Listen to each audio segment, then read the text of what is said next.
Isang malakas na palakpak po para sa ating Panginoon. Hallelujah. Tayo pong lahat ay muling tumayo bilang paggalang po natin sa salita ng ating Panginoon. Ulitin ko pong basahin yung ating pong teksto sa aklat ng 1 Peter chapter 3, verses 8 to 12. Babasahin ko po sa magandang balita Biblia. Ganito po ang sinasabi, sa madaling salita, magkaisa kayo at magdamayan, magmahalan bilang magkakapatid at maging maunawain at mapagpakumbaba. Huwag ninyong gantihan ng masama ang masama.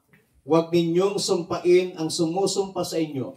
Sa halip pagpalain ninyo sila dahil pinili kayo upang tumanggap ng pagpapala ng Diyos.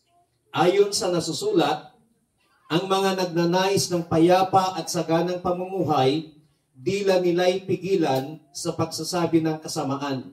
Ang anumang panlilinlang at madayang pananalita sa kanyang mga labi ay di dapat mamutawi. Ang masamay iwasan na at ang gawin ay ang tama at ang laging pagsikapan ay buhay na mapayapa. Ang mga mata ng Panginoon sa matuwid na katuon, ang kanilang panalangin ay kanyang pinakikinggan, ngunit ang masasama ay kanyang sinasalungat. Pagpalain ng Panginoon ng kanyang mga salita natin pong nabasa. Maaari na po kayo umupo. Mula po sa talatang ito ay nais ko pong bigyan ng paksa ang mensahe ng Panginoon, called to bless. Tinawag para pagpalain. Sa atin pong teksto sa 1 Peter chapter 3, verses 8 to 12, ipinapakita dito ni Apostol Pedro sa mga mananampalataya na nagkakaroon ng suffering sa kanilang pananampalataya, sa kanilang buhay, o nagkakaroon ng mga iba't ibang suffering sa kanilang mga buhay. Anumang suffering yan, mga problema at pagsubok, dito po ay tinuturuan tayo. Tinalakay po ito ni kapatid na Apostol Pedro kung ano yung mga dapat po nating gawin. Itong mga mananampalataya na nandito po sa 1 Peter, sila po ay nakakaranas ng under pressure. Di natin alam kung ano yung mga pressure na nararanasan nila sa kanilang mabuhay, but during that time, ang mga mananampalataya noon ay inaatake sapagkat pinagbabawalan ang mga mananampalataya noon na magkakatipon-tipon katulad ng mga ganito. Sila po ay talagang pinapahirapan ng mga nagbabawal na sila ay magpuri sa Panginoon. Sila po ay hindi nauunawaan na parabagang sila ay itinatakwil ng lipunan. Hindi nila naunawaan kung ano yung nararanasan nila, kung ano yung ginagawa nila na pagpupuri, paglilingkod sa Panginoon. Hindi sila naunawaan. At sila po ay napipersecute. Iba't ibang persecution ang kanilang nararanasan. But Apostle Peter, hindi niya sinabi sa mga mananampalatayang ito na gantihan sila. Hindi sinabi ni Apostol Pedro na kung anuman yung ginagawa nila sa kanila, ay gawin din nila ito sa kanila. Hindi rin sinabi ni Apostol Pedro sa mga mananampalataya na mag-back out na sila o tumigil na sila sa paglilingkod sa Panginoon. But ang sinabi ni Apostol Pedro sa kanila is, bless those who wronged you. Pagpalain ninyo, sabi ni Apostol Pedro, yung mga taong nakagawa ng hindi magaganda sa inyo. Bakit kaya sinabi yun ni Apostol Pedro na pagpalain nila yung mga taong nakagawa ng masasama sa kanila? Because we are called to bless. Tinawag tayo ng Panginoon para pagpalain. And as a followers, as a believers of Christ, hindi lamang tayo tinawag para mag-survive sa mundong ito, but tinawag tayo para magningning, ipakita yung liwanag ng ating Panginoong Hesukristo. At sa pamamagitan niyan, makikita nila na tayo nga ay mga anak ng Diyos. At bilang isang mananampalataya na tayo ay tinawag para pagpalain, tandaan po natin na ang mga bagay na pagpapala na tinatanggap natin o matatanggap mo sa Panginoon, yan po ay nakadesinyo sa lahat ng mga mananampalataya sa Kanya. Ang tanong, how do we live the life we are called to bless? Papaano natin ipapamuhay ang buhay na pagkatawag na pagpalain? Binigyan tayo ni Apostol Pedro ng 3 maliwanag na pamamaraan o paraan para tayo po ay mamuhay bilang tinawag para pagpalain ng Panginoon. Number 1, sa verse 8, ang sabi po rito sa New International Version, finally, all of you be like-minded, be sympathetic, love one another, be compassionate, and humble. The character of a Christian community. Makikita po natin dito yung mga katangian ng isang mananampalataya. Ang sinabi po dito na dapat katangian na meron tayo, like-minded. Magkaisa kayo. Unity in spirit and purpose.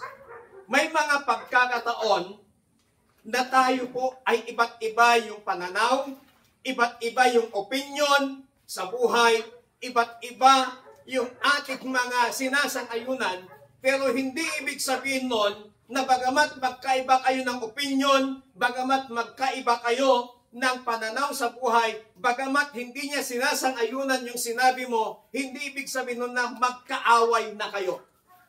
Ang ibig sabihin nun na kailangang maipakita pa rin yung pagkakaisa, yung like-minded ng ating Panginoon. Na bagamat iba yung opinion ko, iba yung opinion mo, hindi ibig sabihin na kaaway mo ako o kaaway na kita kasi hindi kita kinampihan. Hindi ko sinang-ayunan yung sinabi mo. But ang sabi po dito, maging magkaisa tayo sa ating Panginoong Hesukristo. Tandaan po natin na sa pagkakaisa ay mayroong tagumpay o mayroong kalakasan. Mayroon tayong barangay kagawad dito. Sometimes sa mga session sa mga barangay, may mga isinusulong na isang ordinansa ang isang kagawad. Hindi sinang-ayunan ng iba. Hindi ibig sabihin nun na magkakaaway na sila.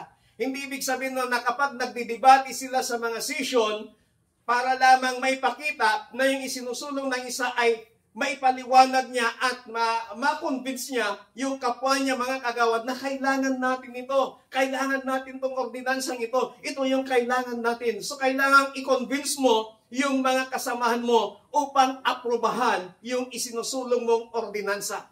Hindi nangangahulugan na bagamat nagdidebate doon sa session ay magkakaaway na yung mga yan. Nagpapalitan lang ng kuro-kuro, nagpapalitan lang ng opinion para sa ganun ay mas lalong mapalawak, mas lalong makita kung ano yung mas maganda, mas lalo nilang pagagandahin ang isang bagay para sa kapakanan ng kanilang kabarangay. Ganyan din po sa ating Panginoon. Ganyan din po sa isang simbahan na bagamat nagkakaroon ng iba't ibang opinion, hindi nangangahulugan na magkakaaway na yan. Ibig sabihin, nagpapalitan ng mga opinion, nagpapalitan ng kuro-kuro para mas lalong mapaganda, mapabuti ang pagpapatakbo, mapabuti ang samahan sa loob ng iglesia. Sapagkat napakahalaga po na mayroong pagkakaisa maging sa lahat ng bagay.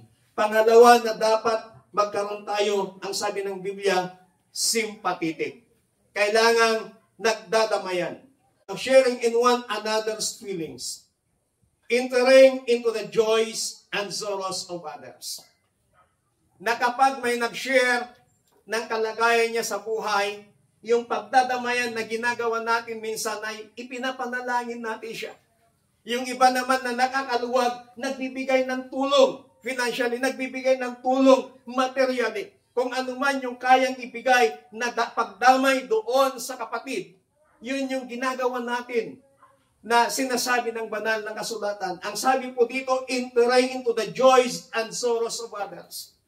Na kapag mayroong pinagpapala na kapatid natin, kailangan matuwa tayo, makigalak tayo sa kanila. Na kapag mayroon namang nalulungkot na matayan na pamilya, andun tayo na nakikipagpuyat, nakikipaglamay para ipakita natin yung pagdadamayan ng magkakaruba o magkakapitbahay, lalo na sa pagkakapatid sa Panginoon.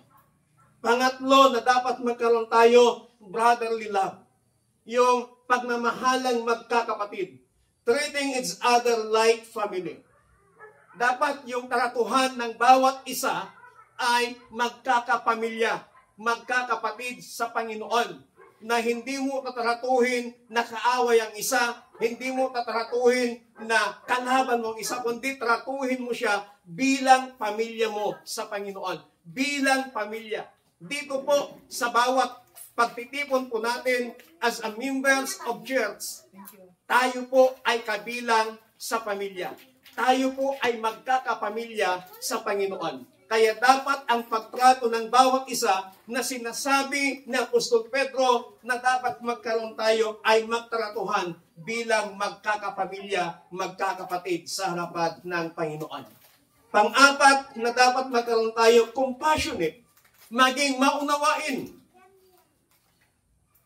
Kailangan unawain mo yung sitwasyon ng isang kapatid mo. Hindi lahat tayo po ay pantay-pantay ng kalagayan sa buhay. Hindi lahat tayo po ay pantay-pantay ng mga pinagdadaanan sa buhay. Hindi lahat tayo po ay pantay-pantay ng mga pagsubok sa buhay.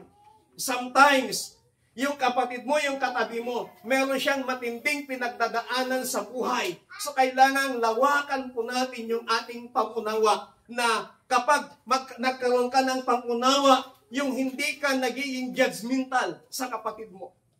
Hindi ka nagiging mapanghusga sa kapatid mo. Inuunawa mo yung kalagayan, inuunawa mo yung sitwasyon, inuunawa mo yung pagkakataon na kung saan merong pinagdadaanan ang inyong kapatid. Minsan, napaka-sensitive ang iyong kapatid. Meron ka lang nasabi na hindi mo man sinadya, nasabi mo sa tingin niya ay pinatamaan mo. Maging maunawain tayo, marahil merong pinagdadaanan ang kapatid nito.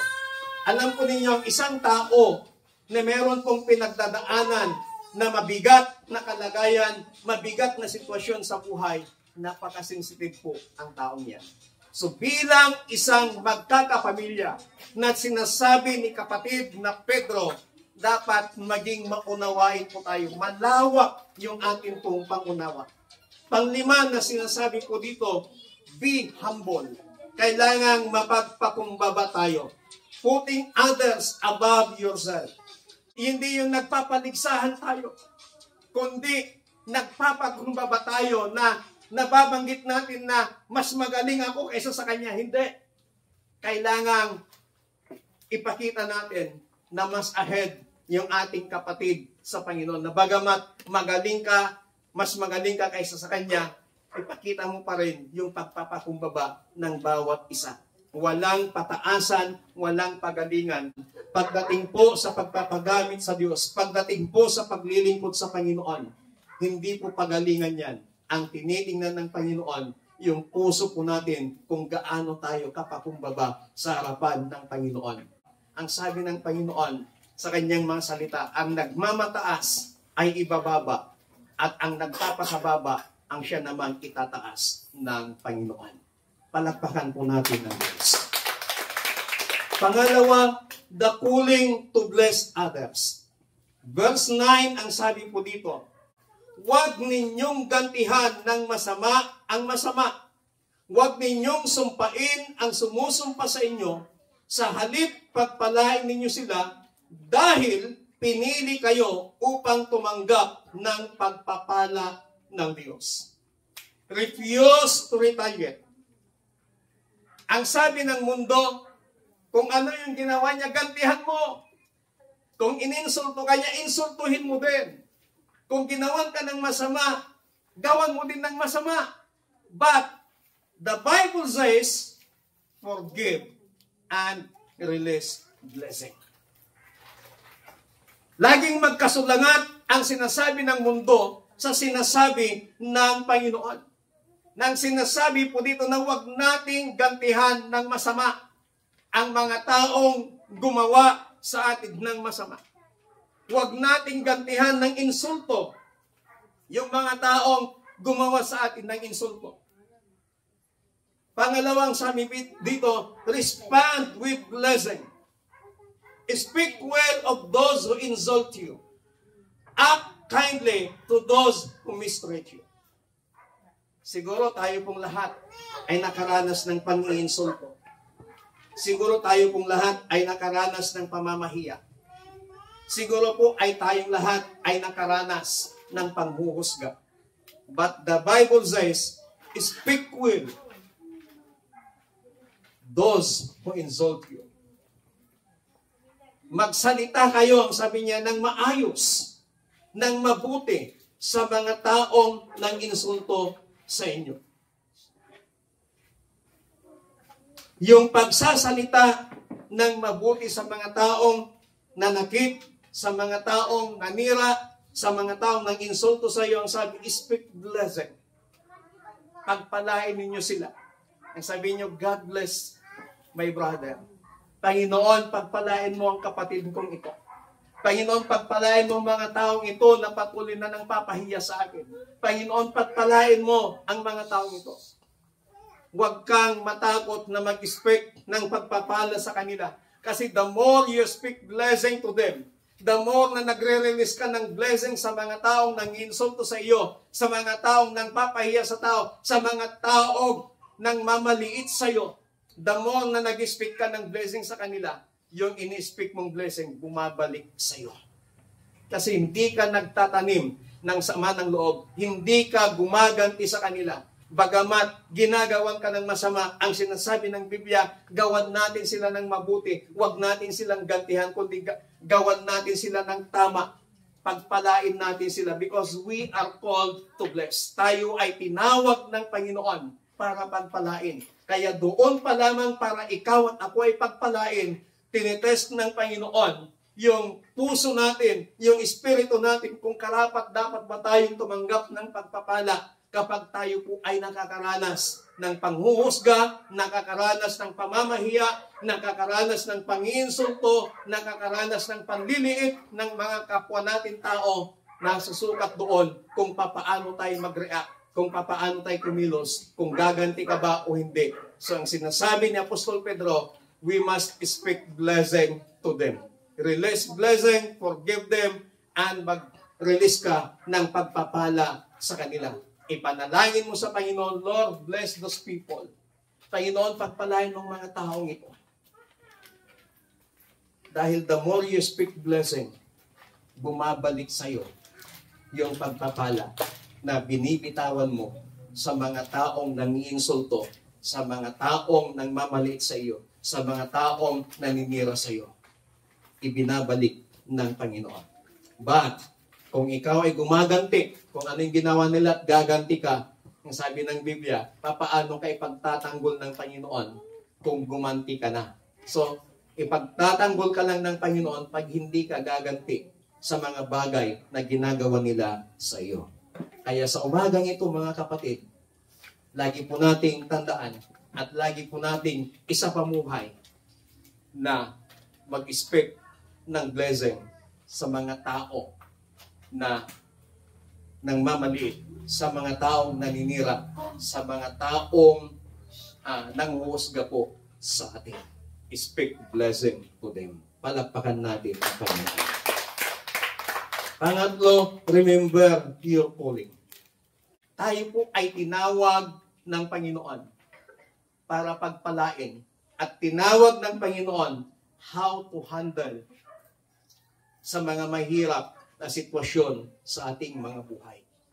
As Christian, kailangan matuto tayo na tandaan yung pagkatawag natin sa Panginoon. We are called to bless. Amen? Amen. Sabihin mo nga sa katabi mo, you are called to bless. Palakpakan natin muna ang Panginoon. Pang-apat, receive your reward. God promises His blessing to those who walk on obedience. Ibig sabihin, once na hindi ka gumaganti sa mga ginagawa ng mga ibang tao laban sa iyo, ang sabi ng Biblia, you will receive blessing. Makakatanggap ka ng pagpapala sa Panginoon. Hayaan mo lang sila kung anong sasabihin nila sa iyo. Hayaan mo lang sila kung ano yung mga sinasabi nila sa mga likod mo. Hayaan mo lang kung ano ang kwento nila laban sa iyo. Hayaan mo lang sila. Ipag-pray mo sila. Ipanalangin mo sila. Release blessing unto them. Ang sabi ng Biblia, then you will receive blessing from God. Grabe po pag ang Panginoon ang kumilos, magugulat ka na lamang kung papaano ibuhos, kung papaano kapag palayan ng Panginoon na despite sa mga ginagawa nilang pangmamaliit sa iyo, despite sa ginagawa nilang panghuhusga sa iyo, despite sa ginagawa nilang pang-iinsulto sa iyo, despite sa ginagawa nilang paninira sa iyo, you are still serving God, you are still praising God, you are still releasing blessing to them. Then, ang ginagawa naman ng Panginoon, ipapahiya niya sila. Mapapahiya sila. Why? Sa paanong paraan? When they say, blessing na nanggaling sa Panginoon. Magugulat sila, hala, sa kabila ng ginagawa natin sa Kanya, ba't lalong gumaganda, umaangat yung Kanyang buhay? Kasi, hindi ka nagtatanim ng sama ng loob. Amen? Hindi ka gumaganti ng masama sa kanila. Gumaganti ka ng mabuti sa kanila. Nagre-release ka ng blessing sa kanila. Yun po yung itinuturo ng ating Panginoon sa kanyang mga salita. Pangatlo at ang panghuli. Sa verse 10 to 12. Ayon sa nasusulat, ang mga nagnanais ng payapa at saganang pamumuhay, dila nila'y pigilan sa pagsasabi ng kasamaan. Ang anumang panliling lang at madayang pananalita sa kanyang mga labi ay di dapat mamutawi. Ang masamay iwasan na at ang gawin ay ang tama at ang laging pagsikapan ay buhay na mapayapa. Ang mga mata ng Panginoon sa matuwid na katuon, ang kanilang panalangin ay kanyang pinakikinggan, ngunit ang masasama ay kanyang sinasalungan. The reason to live as a blessing. Ang dahilan na mamuhay bilang isang pagpapala. We are called to bless, to be a blessing to others. Tinawag tayo ng Panginoon para pagpalain upang maging pagpapala din sa iba. Makikita po natin dito sa ating binasa na yung kapangyarihan ng dila. Sino pong may dila dito? Di nyo ba alam na lahat ng parte ng katawan, itong dila ang pinakamalit pero pinakamapanganib? Pinakamapanganib ang dila. Kaya may kapangyarihan po ang dila. There is power of the tongue. Ang sabi po dito sa kanyang mga salita, dila nila'y pigilan sa pagsasabi ng kasamaan. So dapat bilang isang mananampalataya, bilang isang tinawag ng Panginoon para pagpalain, kailangan yung dila natin ay pigilan sa pagsasabi ng kasamaan. Ang ating mga salita ay humuhubog sa iyong buhay. Kaya lagi kong sinasabi na kapag sinabi mo, kumusta ang buhay? Huwag mong sabihin, kasilat na pastor, kasilat na sister, rigat lat na tirigat. Lumalabas sa dila mo, there is power. Sabihin mo, kumusta kabsat? Ay, pabuti ng pabuti kabsat. Babain ti tulong ti Apo. Amen. Amen. You are declaring goodness. You are declaring blessing from God mula sa iyong mga labi. Ang sabi ng Biblia, kung ano yung sinasabi natin lumalabas sa ating dila, nangyayari. Kaya pag lagi mong sinasabi, narigat lang tirigat, then makakaranas ka. Pero pag lagi mong sinasabi, kahit ang hirap ng sitwasyon, sinasabi mo, Panginoon, salamat sa blessing, salamat sa pagpapala, salamat sa kalakasan, Panginoon, pagkagising mo ng umaga, Panginoon, salamat sa bagong umagang ito, salamat sa bagong araw na ito. Sapagkat ang dami pong natutulog na hindi na po nagigising. Pero ikaw at ako, natulog ka kinagabihan, kinabukasan, gising ka, buhay ka. Yun pa lamang blessing na ni God yun. Amen. Amen. Ang blessing kasi hindi lang material na bagay. Ang blessing kasi hindi lang financial na bagay. Isa sa mga blessing ang ating kalusugan. Eksakto man yung pangangailangan mong financial, hindi ka nagkakasakit, hindi ka na-hospital, blessing pa rin yun sa Panginoon. Sinasabi natin, walang-wala tayo, pero nakakakain naman tayo 3 beses sa isang araw. Minsan may merienda pa sa tanghali, minsan may merienda pa sa hapon, minsan may merienda pa sa gabi. Tandaan po natin ang buhay po natin bilang isang mananampalataya, hindi lahat bed of roses. Hindi porket nananampalataya ka sa Panginoon, hindi ka na makakaranas ng pagsubok, hindi ka na makakaranas ng kawalan, hindi ka na makakaranas ng krisis, hindi ka na makakaranas ng mga problema. Lahat po yan, mararanasan po natin dahil as long as we live. Pero kung patay ka na, wala ka nang iintindihin sa buhay mo. Hindi mo na po problemahin kasi wala ka nang pakiramdam. Patay ka na. Pero habang buhay ka, we are not exempted as a Christian na makaranas ng mga struggles, makaranas ng pagsubok. But salamat dahil may promise ang Panginoon na tatanggapin natin ang blessing mula po sa Panginoon. Ang sabi po dito, there is the presence of God. Sa verse 12, ang sabi po dito, ang mga mata ng Panginoon sa matuwid na katuon. Ang kanilang panalangin ay kanyang pinakikinggan, ngunit ang masama ay kanyang sinasalungat. Tandaan po natin, God watches over you and listens to your prayer. Ang mata ng Panginoon, ang sabi ng banal na kasulatan, ay nakatuon sa matuwid. Kung ikaw at ako ay patuloy na nagiging mabuti ang ating relasyon sa Panginoon, na bagamat ikaw ay ginagawa ng masama, hindi ka gumaganti ng masama, nakikita ng Panginoon ang mga struggles mo, nakikita ng Panginoon yung mga pagsubok mo, nakikita ng Panginoon yung hirap ng sitwasyon mo, nakikita ng Panginoon yung ginagawa nilang pang-aapi sa'yo, nakikita ng Panginoon yung ginagawa nilang paninira sa'yo, nakikita ng Panginoon yung hirap na pinagdaraanan mo, nakikita ng Panginoon na walang-wala ka na sa mga panahong ito. Hindi ka lamang nakikita ng Panginoon, but He listens to you. When you pray to God, pakikinggan ka ng Panginoon. Kaya yung hirap ng sitwasyon na pinagdadaanan po natin, nakikita yun ng Panginoon. At ang hinihintay lamang ng Panginoon, yung lumapit tayo sa Kanya, ilapit sa Kanya, yung mga nararanasan natin sa ating mabuhay, then He will listen to us. At hindi lamang papakinggan, kundi tayo po ay tutulungan diringgin ng ating Panginoon. Tayo nga pong lahat ay tumayo.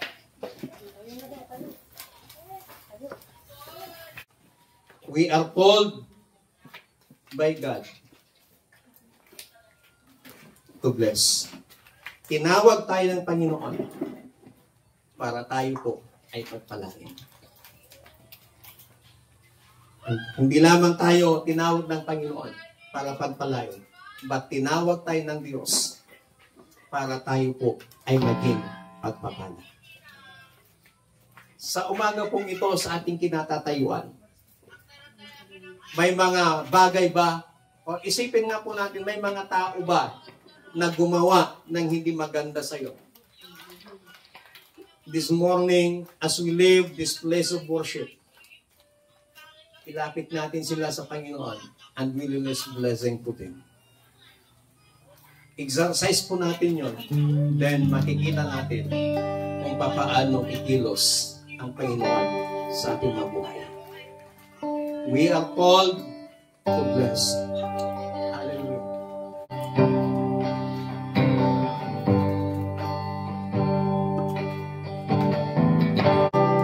All my life you have been faithful.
Gaya ng ating inawit, kung gagawin natin yung mga bagay na sinasabi ni Apostol Pedro, na huwag tayong maghihiganti, do not retaliate evil with evil. Kapag ginawa po natin iyon, gaya ng ating inawit, the goodness of God will running after us. Yung kabutihan, yung pagpapala ng Panginoon, hahabulin ka sa iyong buhay. Hindi mo na hahanapin, hindi mo na paghirapan pa yung blessing ni God. As long as na ginawa mo itong mga bagay na ito na sinasabi ni Apostol Pedro, we are called to bless, to be a blessing to others. We must speak life to others. We must release blessing to others. At kapag ginawa po natin yan, the goodness of God, the mercy of God, the blessing of God will running after us. Hallelujah. Panginoon, sa umagang ito, marami pong salamat sa iyong masalita namin pong napakinggan, na patuloy mo kaming tinuturuan ng mga bagay na dapat namin gawin. Salamat, Panginoon, dahil tinawag mo kami upang pagpalain at upang maging pagpapala din kami sa iba. Panginoon, bilang isang tao, parang napakahirap gawin ang mga sinasabi ng mga salita.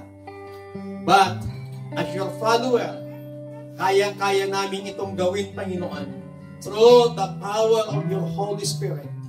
Kaya sa umagang ito, inanyayahan namin ang iyong banal na Espiritu na patuloy na manahan sa aming mapuso, patuloy na manahan sa aming mabuhay, at pangunahan kami lagi sa aming pang-araw-araw na pamumuhay. Hayaan po ninyo, Panginoon, na sa pang-araw-araw naming pamumuhay, ikaw lagi ang maparangalan, ikaw lagi ang maitaas sa aming mabuhay, Panginoon. Whatever situations na pinagdaraanan ng aming mga kapatid, ng bawat isa sa umagang ito, Panginoon, ang iyong masalita, sinabi mo na nakatuon ang iyong mga mata sa mga taong matuwid sa inyong harapan, sa mga taong nagtitiwala sa inyo. At hindi lamang nakatuon ng iyong paningin, kundi handa kang pakinggan at tugunin ang bawat panalangin. Kaya sa umagang ito, Panginoong Hesus, hayaan po ninyo na sa pamamagitan ng iyong banal na Espiritu ay patuloy naming ma-realize na bagamat may pinagdadaan ng hirap ng sitwasyon ang bawat isa, nakatuon ka sa amin, Panginoon, at hindi mo kami pinababayaan at hindi mo kami pababayaan sa araw-araw.